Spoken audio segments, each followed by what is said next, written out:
Good morning mga idol, mga ka-farmers. Ito, update tayo sa sitaw.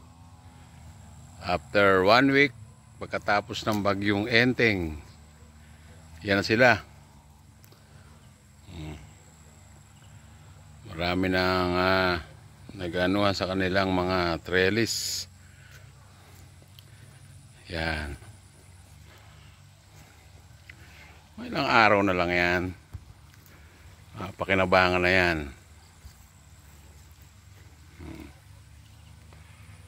Swamp fertilizer lang gamit na pataba dyan.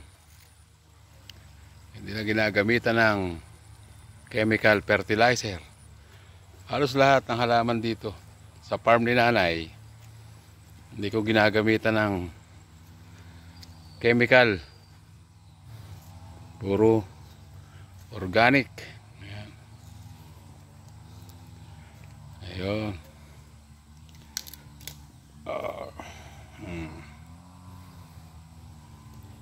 Pati yung mga talbos na yan. Organic yan. Oh.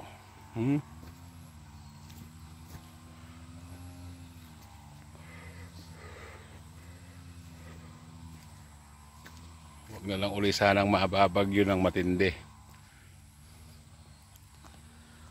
All right.